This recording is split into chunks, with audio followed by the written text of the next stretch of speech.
So finally took the car out of the garage to do some cleaning up and decided this might be a good opportunity to do a quick update. So for those of you who aren't familiar, this is my 1977 Datsun 280Z. It has been off the road probably for most of its life. I got this as a shell, imported it just over 10 years ago. I have never actually driven a Z. I have never driven in a Z. I know, right? So I am eager to get it on the road, and I would like to finish it this year. Let's start with the outside, I guess. Front Air Dam Fiberglass. This is a skillered front plate. 240Z fiberglass bumpers. Beta Motorsports full carbon hood. If any of you have been in the Datsun community for a while, you will remember John Coffey from Beta Motorsports, who passed away a few years ago. Great guy. Big loss to the community. This is one of his last carbon fiber hoods. We did modify it a bit, put in some vents, help with the airflow, and just a custom look, and goes back with the louvered inspection lids. We also modified the fenders. I believe those are indicators from a BMW. I don't remember which one. Custom fiberglass side skirts as well, molded into the extra wide molded fenders or flares. The back is probably the most unique aspect of this car. You may recognize these lights from another Nissan. I think they look a little better on here. Nissan Cube, of course. Full fiberglass rear, twin exhausts. Modify the spoiler for the air catch clips, latches. This is also a Beta Motorsports fiberglass hood, in this case not carbon fiber. Just trying to save some weight. For wheels, these are Password JDM 3-piece forged, custom made. I believe the rear is 11 inches with a -40 offset. Front is a 9-inch. It's hard to get tires nowadays for 17s that are wide enough. So this is as wide as we can get the Falcon's 275s, I think. Carbon fiber cowl, although I will probably paint that to match at some point. Yeah, I think that's it. Probably forgetting a few things, but what you see is what you get. Interior wise, still a work in progress, of course. We have a lot left to do, a lot of tidying up, cleaning up, and finalizing. Speed hut. These are some custom speed hut gauges. We got the usual guys: oil pressure, boost, water temperature. This is a custom flock dash fiberglass that was molded off of an old right-hand drive one that we found, and some little modifications were made. Of course, no windshield yet. So there's not a lot of space in the Z for seats, so you have to be kind of picky. And these ones were some of the nicest ones we could find. Still gave the car a bit more of a drivable look, but some nice grip. Momo N, I think N95, N55, could be wrong. And of course, adjustable shifter, just a short shifter for the RB26 trans that's in here, the gearbox. Hydraulic handbrake, quick tilt.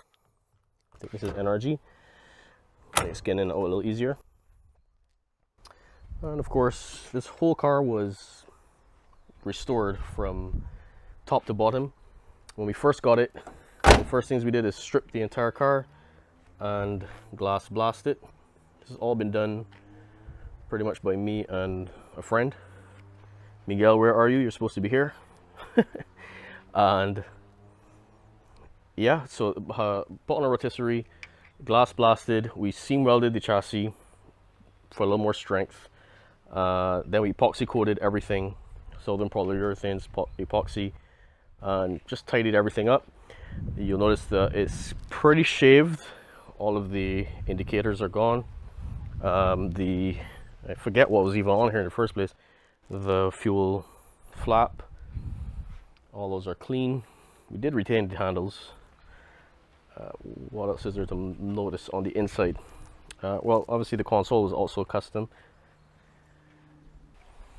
let's get to the part that everyone asks me about.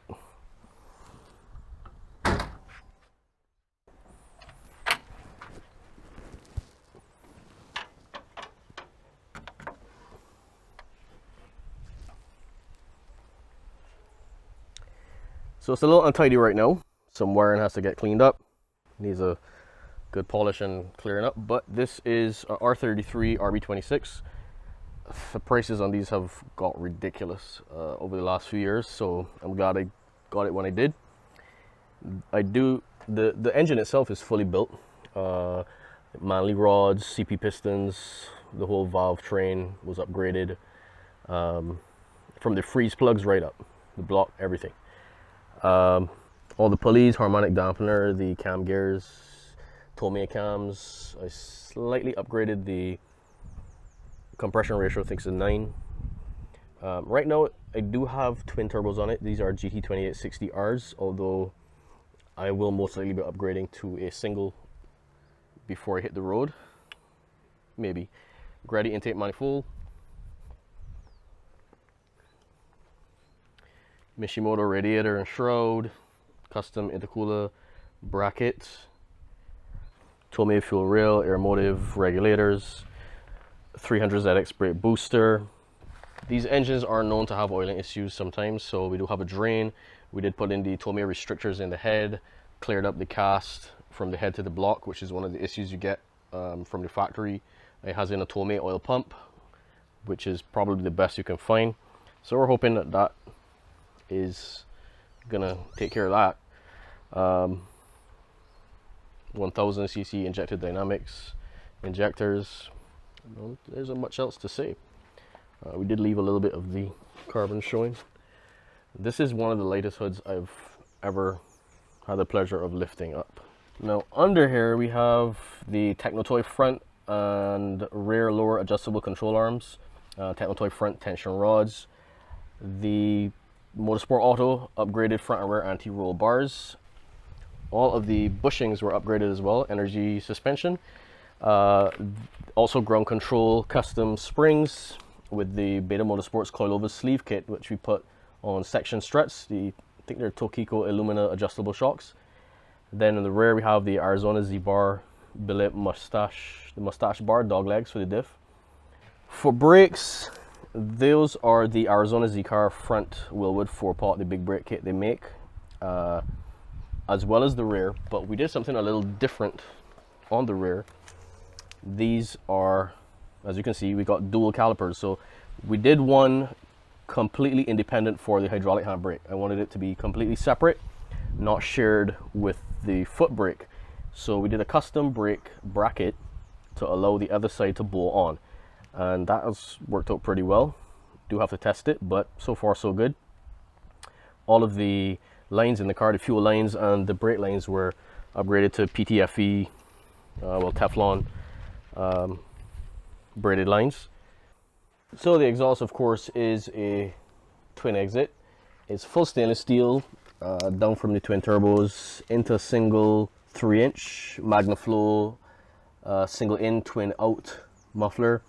No resonators, straight through as much as possible. Didn't want it too loud, which it isn't. Sounds pretty nice. It will be a lot better when we get a base mat put on and can really rev it.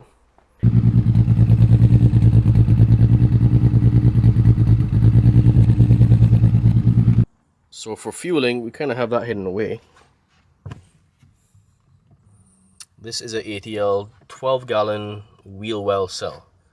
The engine is fed by twin Walbro 255 inline pumps, filtered with their inline filters up to the air motive regulator, and as I mentioned, the 1000cc injectors. It's really a Restomod, so I don't have any intentions to really race this in any serious way, but of course, you know, track days, anything like that would be something that we could do. So as far as making power goes, I don't really have any particular goals. Right now the turbos will probably be my limiting factor, but as mentioned, I will probably change those at some point to single, and then I'd say I can easily make 700-800 at the crank.